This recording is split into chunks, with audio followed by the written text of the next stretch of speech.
Hello, everyone. Before we get started, can someone please type in the Q&A box that you can hear me just to make sure that everything is ready to go? Then we'll get started. Thanks so much.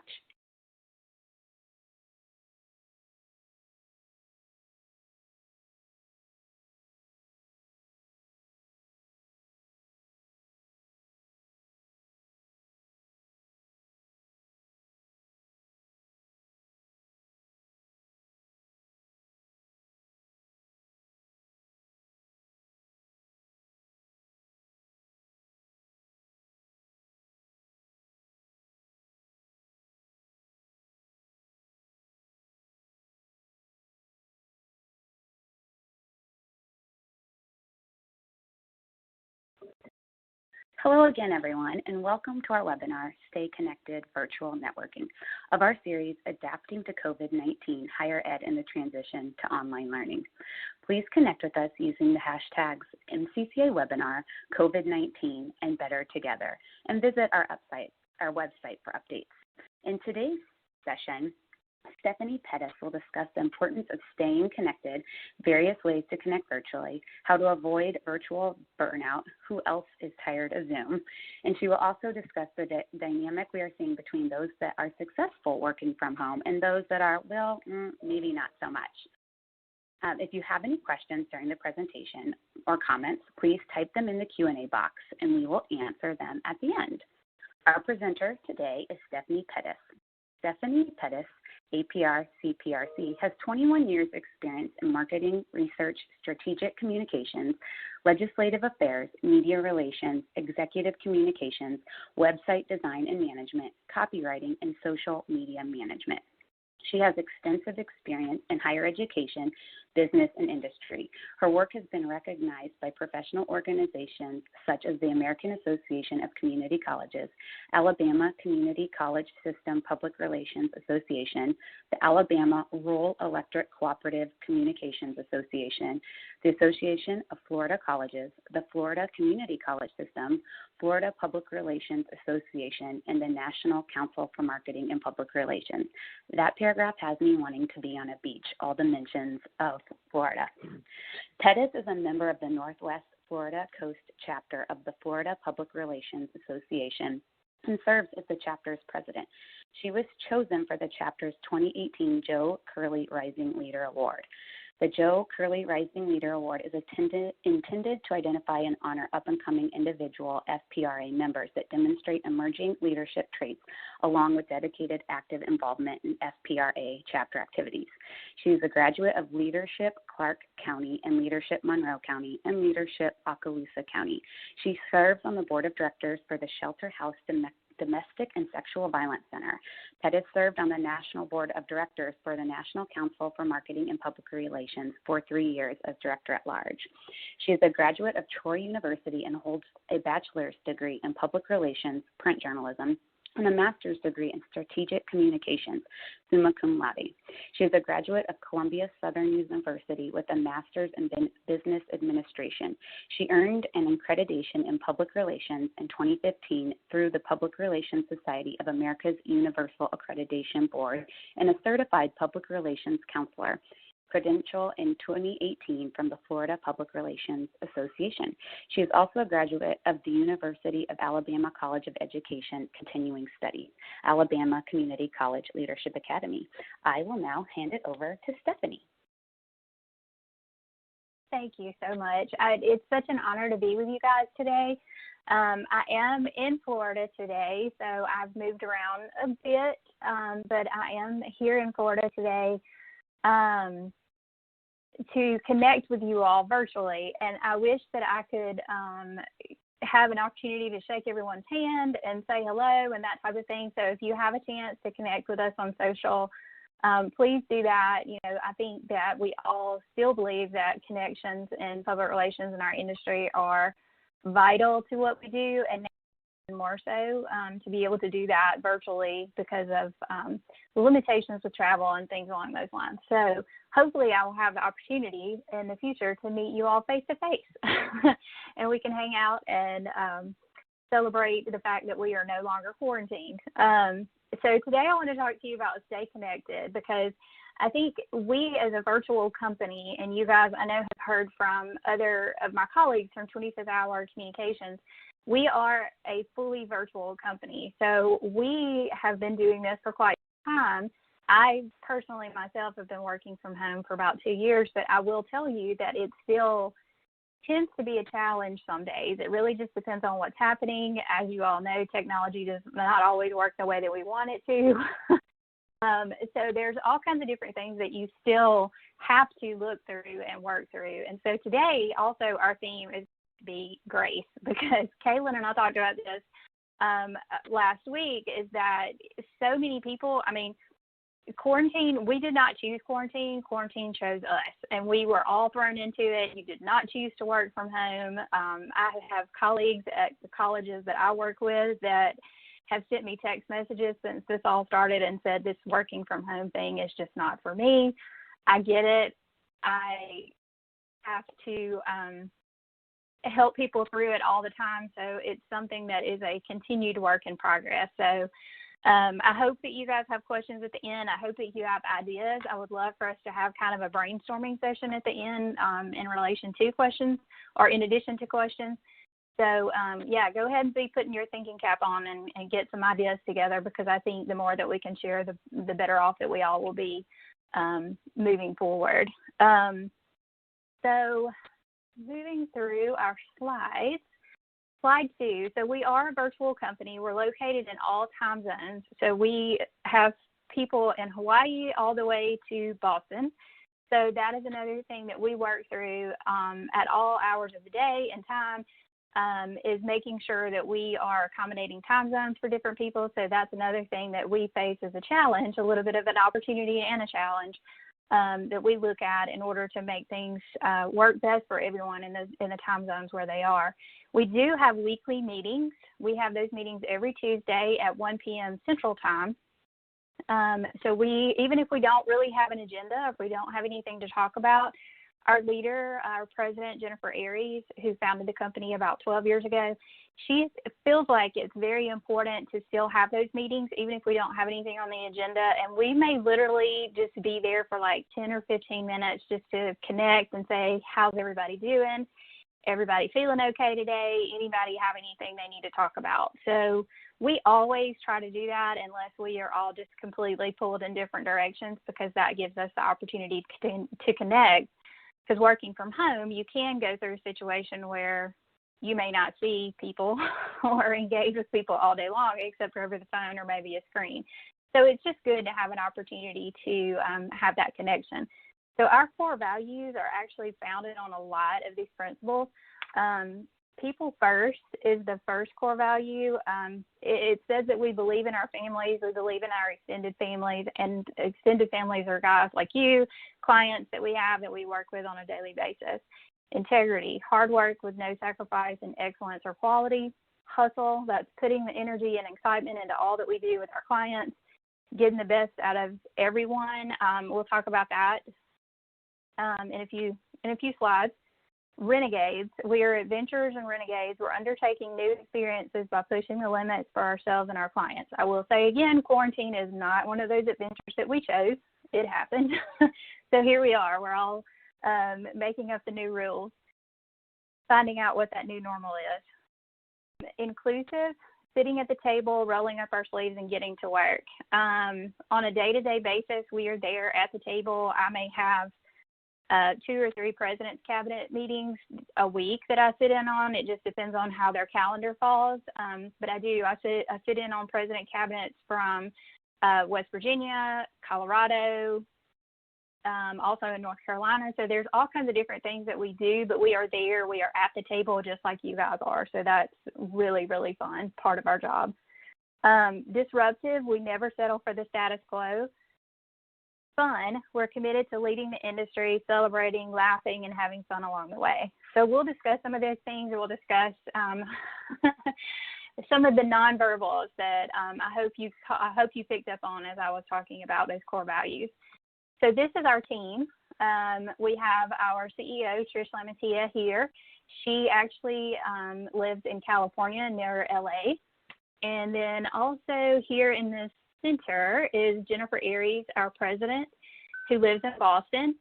And also here is Crystal, which you guys probably have met Crystal before. She lives in Missouri. So again, we have, Candy, who lives in Hawaii, Greg, who lives in Florida, Keith is in Alabama, another Missouri person here with Melissa, Maggie we have in North Carolina, Jeff is in Michigan, and then we also have Rivers, who's my coordinator, who works from Alabama, and then myself here in the bottom in Florida.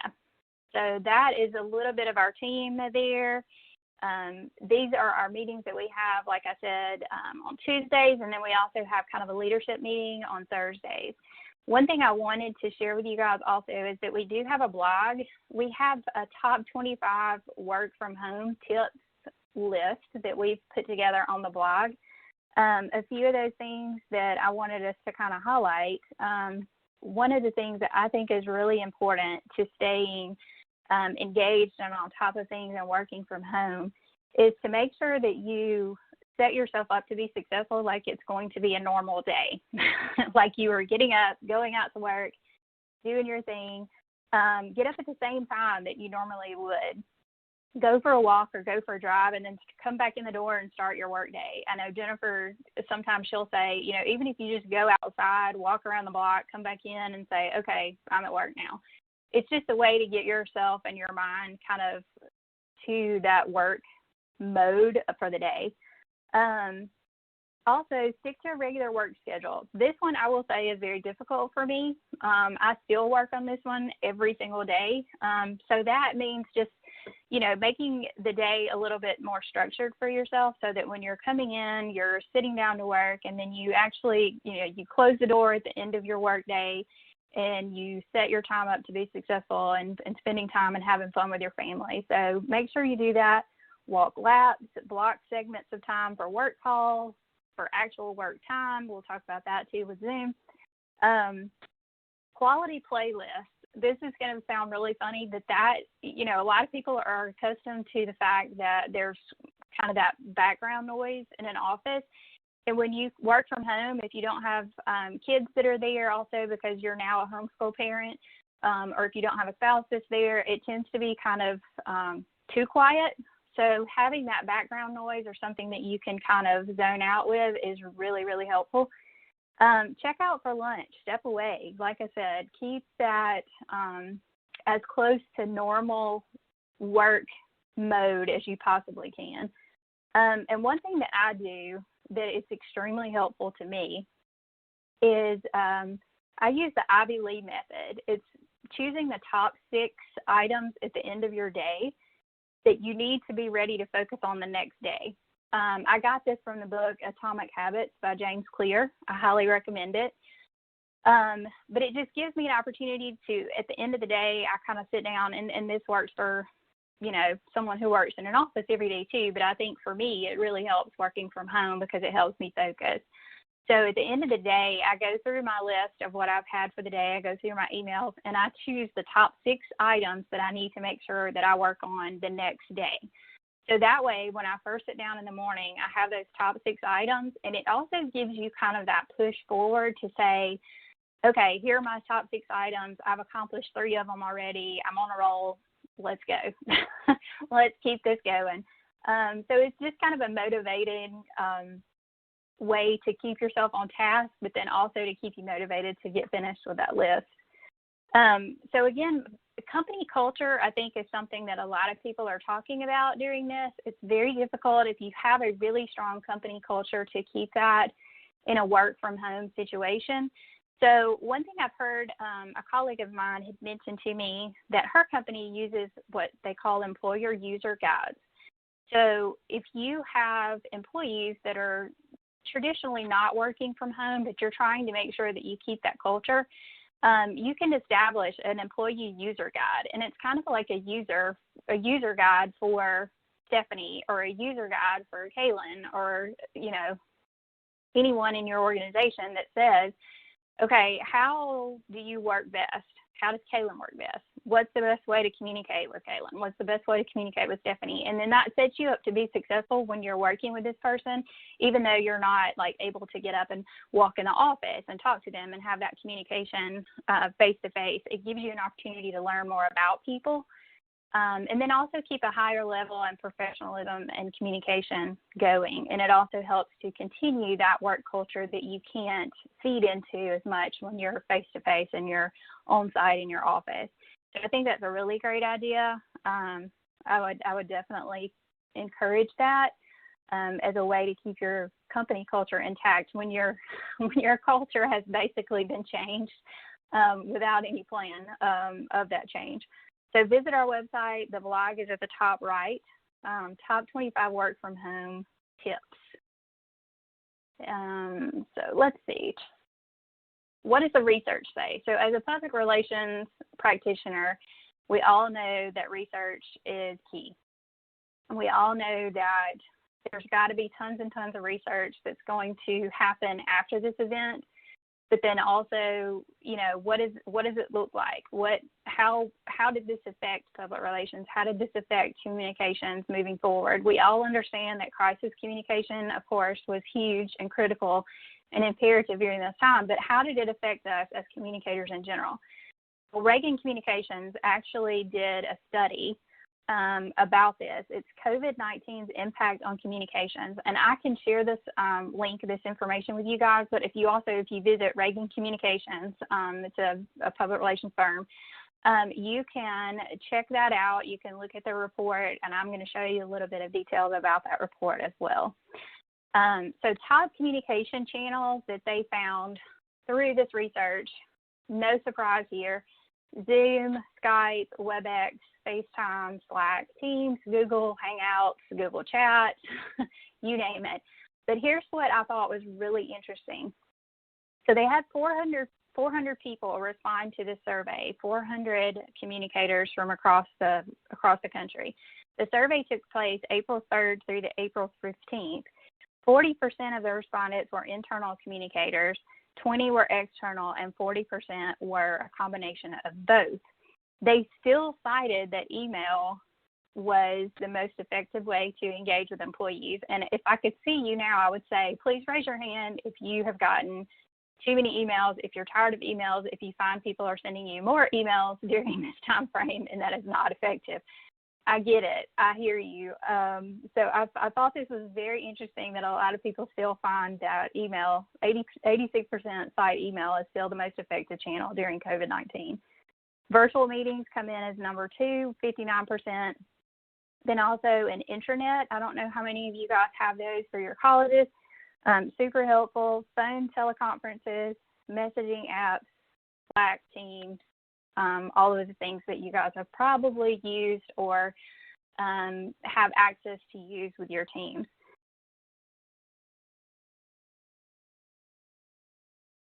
So what are some challenges here? This, I think, is probably, this list could probably take up every slide that we have. We could go into depth here on every single one of these items. But again, keeping your culture intact from a distance, it's really hard. I think there are a lot of CEOs and administrators that I work with. I have some of them that have handled this extremely well. I have some of them that because they can't see their people, they're not so sure what's happening. They're not so sure how much the person is working. And so that's why I say they've over Zoomed. If that's a term, I'm just going to make that up. So I think it's not productive. It can be counterproductive. So trying to stay on task without over communicating and overdoing things is also a huge challenge that we've had. The digital divide still exists. I have some colleges that I work with that, you know, we set up drop boxes and we do other things, and they don't have high-speed internet, or they aren't accustomed to using Dropbox because they've never really had to, because they have that internal portal or that server that they use to share information. So I have found myself in the last couple of months, you know, showing and helping and teaching people a lot about that digital divide. So again, show grace to those people. They don't use it every day. We get it. Listening skills. So this is the thing that I was talking about early on when I was laughing. How many of you during this have been on a call with someone who you normally work with? You can't see them eye to eye. You don't know if they're listening to you. And then you are having the conversation with them, and then it's kind of quiet for a few minutes. This is so huge to me as a communicator, because I think as communicators, we spend so much of our time talking and communicating, and we don't really work on our listening skills. This is so significant during this time frame, I think, and I hope that there are more studies that go into this. But for me, nonverbals are something that are still communicated. So I hope that as you are listening to me, you can tell that I'm smiling, and you can tell by the inflections in my voice. You can hear excitement. You can, see those things in your mind, even if you can't see me physically. So you know that that I'm expressing it, and that I'm trying to, I hope you probably know that I'm talking with my hands. But listening skills are so huge during this time frame, and I think that is important for us, especially if we're talking with media, if we're talking with our CEO, if we're talking with, a VP even. Make sure that they know that you are engaged and you're listening. And definitely for students, if you happen to be talking with them, it is very important. Put down what you're doing. Don't focus on anything else. If you're on the phone, listen to them. It's really hard as multitaskers for us to do that, but I think it's so important during this time. Increased workload. I've had a number of people tell me that their workload has increased tenfold during this. I think it's understandable, especially because it's a pandemic. But then also a lot of people, their workload has increased because they're at home now and they don't have those boundaries like before. Actually, the study from Reagan says that more than 2/3 of respondents say that increased workload and demand on the communications department is a critical issue. 67% say they are developing a strategy around constantly changing world events as a top challenge. So not only are things changing in your work life, but things are changing in your work from home life too. Homeschool, not by choice. There's a reason why people choose to homeschool. There's a reason why people choose to send their kids to school. Totally get it. All of these things, again, were thrown on us. They were not by choice. So you're trying to juggle these things. You're also trying to set up your home office. You're trying to make sure people have VPN access. All of these things are challenges altogether. They would be a challenge if it was just one at a time, but all at once is huge. Too much communication, not enough communication. Again, some people are communicating way too much. Some are not communicating enough, trying to find that happy medium. Tensions are very high. This kind of goes back to listening skills.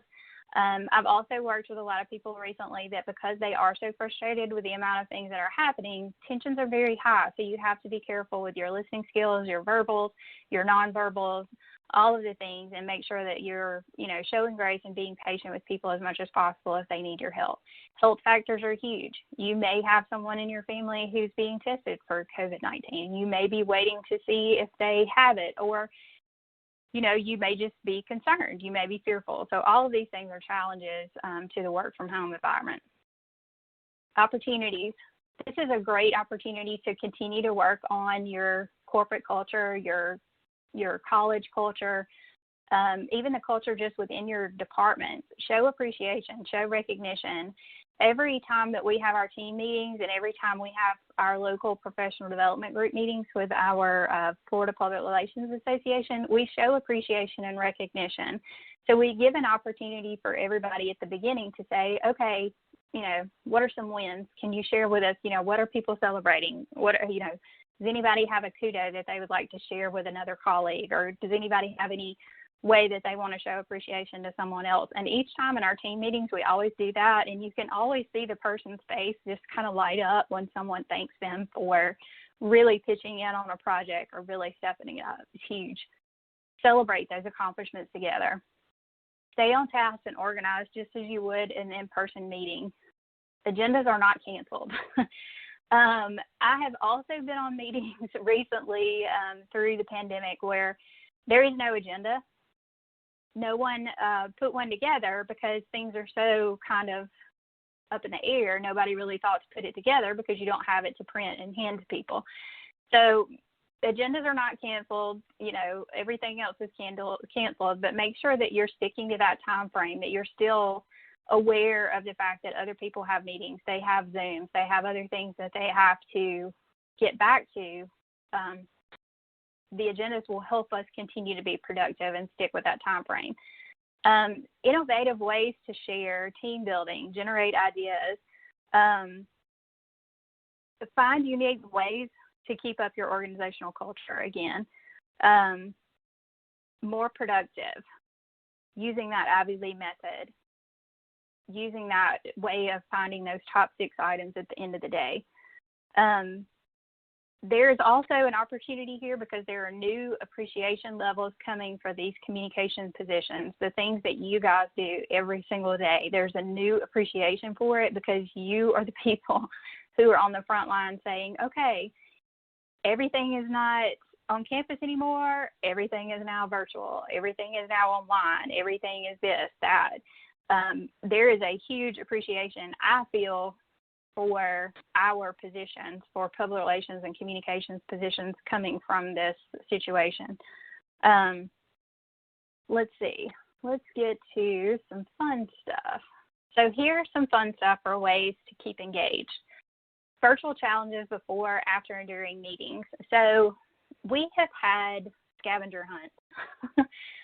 Is one thing that we have used. Our president came up with a list of items that she wanted us to go and look for during the Zoom. So she would call out something for the scavenger hunt. She'd say, go find a colander. And so everyone would leave their desk and go run and find a colander and come back. And so whoever had the most items or whoever found the most items during the scavenger hunt, she sent them a little gift card. But it was fun. It was something that got us up. It got us moving.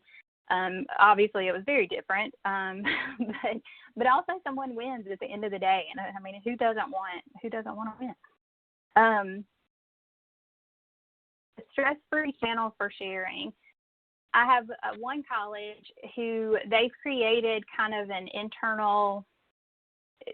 They don't use the portal, but they actually use a WebEx method to do it. But they have what they call an internal stress-free zone. So it gives people an opportunity to show pictures of their kids. I know one person had a baby during this time frame, so she was able to jump in and share with the group pictures of her new baby. So it gives an opportunity to have lighthearted, no work, gifts, memes, you name it, work from home fitness, all kinds of different ways that people can share and have a lighthearted personality introduced into what's happening. Introduce your kids, introduce pets.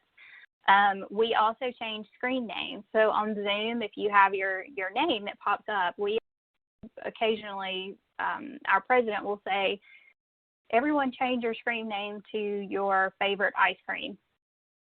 So it gives us another way of learning more about people. All kinds of different ideas can happen there. Some colleges are still continuing to celebrate their Spirit Week.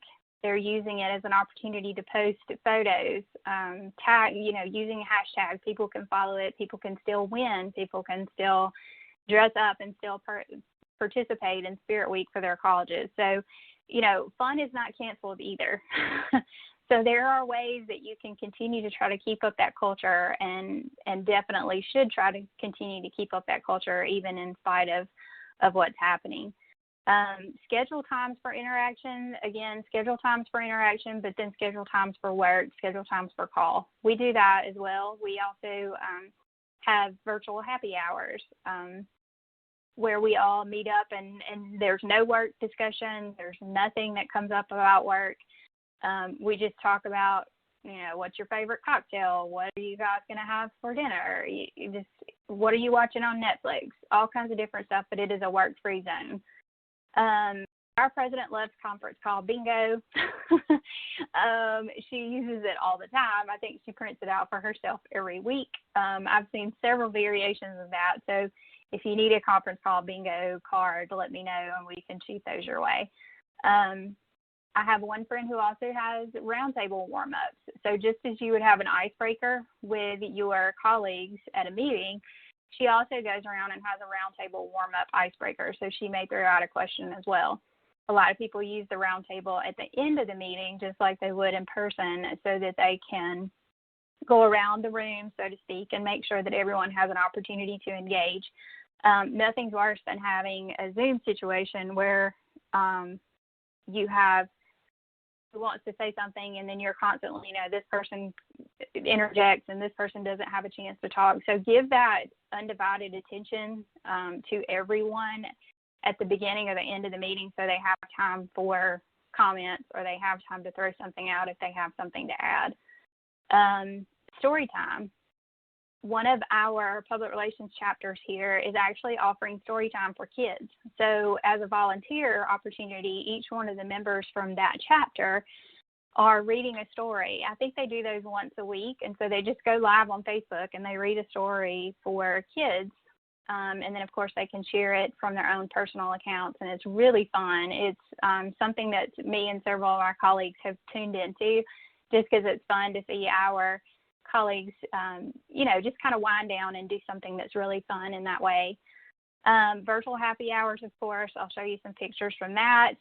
One thing that we've done here locally to help out some of our local restaurants, because the hospitality industry is so huge and has suffered so much, some of them opened back up where you could go and do takeout and things along those lines. So we hosted virtual happy hours, but then included the restaurant in our Facebook promotions, Instagram, on our website, and we would let everyone know, please go to the beach house, get takeout, get your cocktails, come back, join us for virtual happy hour at 6 o'clock or whatever time we chose.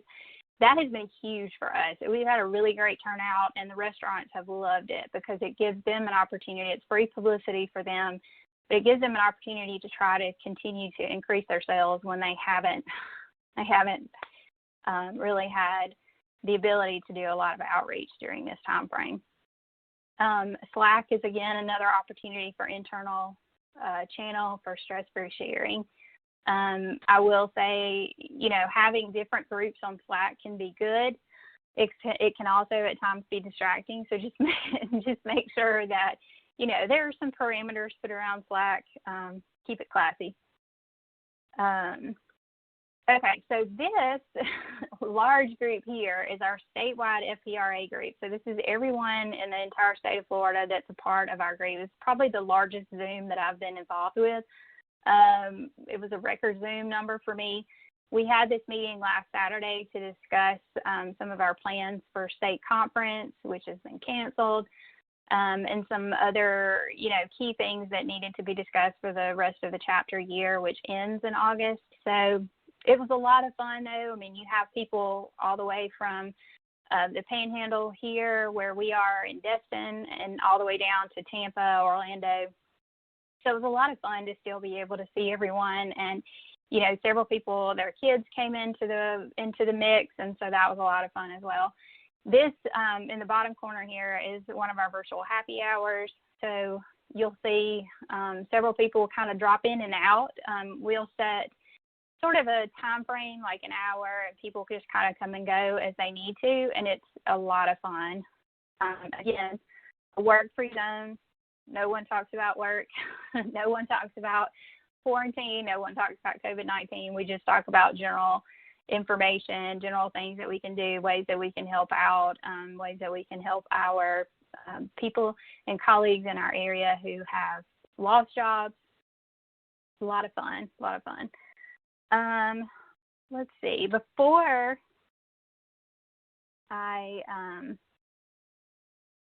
we wrap everything up, I will say, I hope that you all are as tired of seeing this view as I am, which is, again, my caution. Don't over Zoom. If it's a chance where you have a one-on-one with somebody, use FaceTime instead. Just give them a quick call. I have one friend who lives near me, and she and I just kind of meet and go for a walk. She works from home constantly as well, and has not been out doing things. And so she and I have, used this opportunity as our social distancing time in the afternoon. And so we'll go out for a walk. It's a lot of fun.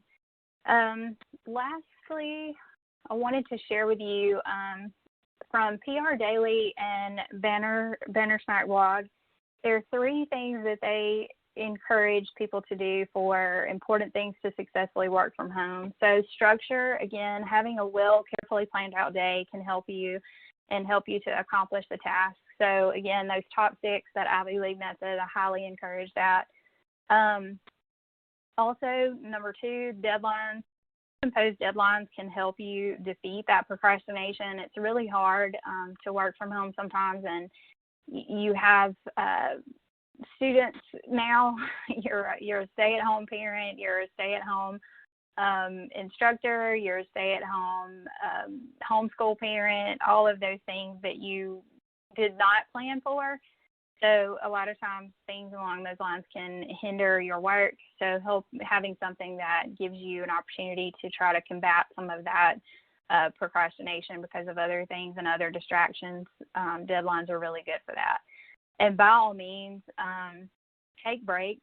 Take a break between tasks to recharge. Go for a walk. Think about something during the day that you need to really brainstorm about, or you really need to have some creative time to think about, and take that time to go for a walk. Think of the top 3 things that you need to accomplish towards that creativity or towards that project, and take a walk. It helps tremendously. I actually should probably do a little bit more of that. So take a note for me to take more breaks. But it does help with creativity. It helps you to recharge. And again, lastly, just, make sure that we're showing grace to other people. Not everyone chose to work from home during this time. It is difficult. Technology will not always work correctly. Some person will put you on back-to-back Zooms for 3 hours in a row. Get it. I totally understand. Not every day will be productive. It's just not possible and should be expected. But you know what? There are things that you can do that we've talked about today that will help you be productive, and ways that you can set yourself up to be successful in the days to come. So, none of us are in a situation where we can predict the future and we can see how long this is going to last. And there's so many mixed messages about that right now. So I think anything that you can do to kind of pivot and readjust to what works best for you, I think is highly encouraged. But most of all, take care of yourself, take care of your work-life balance as much as possible. And if you're not a work-from-home person, that's okay. Like I said, I have a lot of colleagues that have talked to me throughout this process now in the last couple months and said, I commend you for this work-from-home situation. This is just not for me. And I totally understand. There are days that it's not for me either. So don't beat yourself up about it. If you're not, winning at a work as a work-from-home employee, it's okay. Do what works best for you. Find what works best for you, and most of all, find what works best for your team. Keep that culture up as much as possible. Okay, so that's all I have. If you guys have questions, I'm happy to discuss. I'm happy to brainstorm. I'm happy to get new ideas and help you out. I really appreciate being with you, and again, I hope we have an opportunity to meet face-to-face sometime. We would love that, Stephanie. I certainly hope it's me coming to you, to be honest. I could do your whole trip down to Florida. Sunshine. Sure. We do have a couple questions. Our first one is, how often do you have the virtual happy hours, and are they well attended? So we have virtual happy hours every other week. So originally when we talked about it in our board meeting, we thought, let's do this every week. And then I said, hey guys, everybody is really, really busy right now and may not be able to do that because they do have kids at home and they do have things that are going on. So let's try every other week. And that actually has worked out really well. That seems to be the best time frame for us. They are well attended, like I said, from the photos. A lot of times people will come and go. I know a couple weeks ago, we had a virtual happy hour, and I could only be there for like the last 20 minutes because I had a work meeting that went over. So I just sent a quick text to my group, and I said, "Hey guys, I'm running late. I have another call that I'm finishing up, so I'll be there for the last 20 minutes." And it was totally fine. It's just a come and go situation. It's very, very relaxed, and it's a lot of fun. I can't tell you the list of Netflix shows that have been recommended to me. There's no way I will ever be able to keep up and catch up with all of the Netflix recommendations that I have. So it's a lot of fun. They've been really successful. I know down in South Florida, some of the larger chapters, they have actually had theirs on a weekly basis. Their attendance is about the same. People just kind of, work through what works best for their schedule for the day and their kids and their home life. So I would encourage you to do it. I would encourage you to give it a shot and maybe start out, bi-weekly. And if you see that your attendance is really great, take it to once a week. Or if you see that your attendance is not so great, you may want to take it to once a month and just kind of let people slowly roll into the idea. Thank you. Okay, our next question, conference call bingo. Can you please share with us? Yeah, so as soon as I hang up the phone or hang up the call with you guys today, I will send over, I've seen several of them posted on social media actually, but I know that our president has one. And like I said, I seriously think it's really funny. She gets so excited about it every time someone says something, but it's essentially a bingo card. And every time someone says something like, "You're on mute," or "I have a hard stop, guys," things that we hear people say on our Zoom meetings every single day.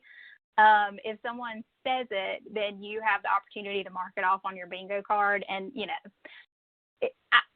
I don't know that you win anything. It's just, I won Zoom bingo today because I checked off all the things. I know that there's probably some companies that do have some type of method or some kind of idea of, a gift card or something along those lines for someone who fills up their bingo card. So, yeah, it's just something that's really fun. But I'll shoot a copy of those over, and Caitlin can share that with you guys.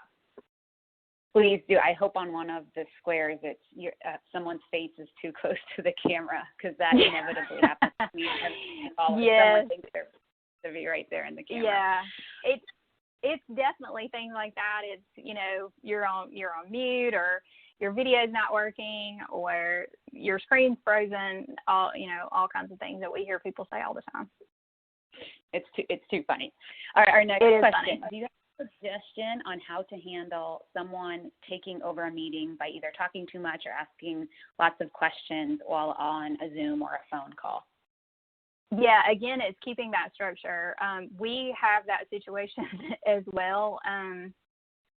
And I will say a really great example of that is using that roundtable method. And because people who are extroverts are really not handling this well, people who are introverts are kind of like, yeah, I'm cool. But the extroverts are the ones who get on the call and they just have to talk. And then the people who kind of take the side, they don't have the opportunity to express themselves, and that's not good for anyone. So I would say just try to keep that structure, do that roundtable type, keep the agenda.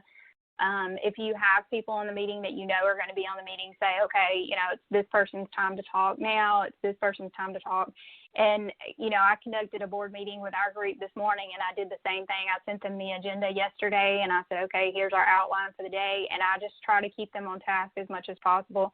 I still try to keep our meetings to an hour to be respectful of their time. So I just try as much as I can to stick with the agenda. It's not rude. You're actually really being professional and forthcoming with their time. So I just encourage that agenda as much as you can. And then again, at the very end, provide an opportunity for the roundtable and just go around on your screen and say, okay, John, it's your turn. Do you have anything to add for the team? Linda, it's your turn. Do you have anything to add for the team? And then you give them, 2-3 minutes to say what they need to say, and then you politely move on. That's a great suggestion. Thank you. Our next question, what is Slack? Can you tell us a bit more about that? Yeah, so Slack is actually, it's a live chat. You can sign up for it. I don't know. I think there's probably different levels of Slack. I think there's probably a free option, but it's almost like a live chat or a live text feature, but you can use it for your browser. I know that there is an app that you can download for your phone as well. But it's almost like a Facebook Messenger or just a live chat feature that you can use. But I have one of my colleges in California that I'm on their Slack, and so literally they can just, kind of send me a chat really quick from California, and if they need me to do something, I can just chime in, or if they need my opinion on something, I can just chime in with the whole group, and I'm in Florida and they're in California, so it's kind of cool. Thank you. And then this is kind of more of a comment. My boss has started a Tuesday morning coffee break via Skype for business from 8 to 8:30, where we do not talk about work. Lately, we have included trivia too, which is fun. So just a little tidbit for others to share. Yeah, we have a local agency that's done that here too. So her virtual coffee chats are every Wednesday morning, I think around 8:30, 9 o'clock, and they do the exact same thing. They talk about blogs that they've read. They talk about, what shows are you watching, what's some trivia, all kinds of things. But yeah, anything that's not related to COVID or work. Yes, I completely agree. A distraction. Yeah. And last question, and again, if you guys have any questions, please feel free to type them in the Q&A. I am not great working from home. Do you recommend I talk to my boss about this, or since it's hopefully a temporary situation, kind of let it fly under the radar? Yeah, so I think it really would depend on the relationship that you have with the boss already. If you feel comfortable talking to them, then I highly recommend it. If you don't, then you might want to just kind of see how things go. I am cautiously optimistic that we will all be back to normal in no later than August for sure. I have some of my colleagues here this morning. I was actually hoping for more like June or July. Some of my colleagues on the call this morning were like, nope, that's not going to happen. But I don't want to think about that. So I would say just be honest. It's in our positions, being transparent is huge, but then also there's nothing that's going to help you or your supervisor by just keeping it to yourself and not requesting the help that you might need to be successful. I know we do that a lot. If I have a situation and I'm overwhelmed and I have too many things that are going in too many different directions, I'll call our president and say, look, here's what's on my task list. This is what's got to happen. I need you to help me prioritize what's most important here. And she does it, and it's great, and she never faults me for it. I do the same with my coordinator. I did the same with my coordinators when I was on campus. It does not show, I think a lot of people think that it's a weakness if you ask for help. It is absolutely not a weakness.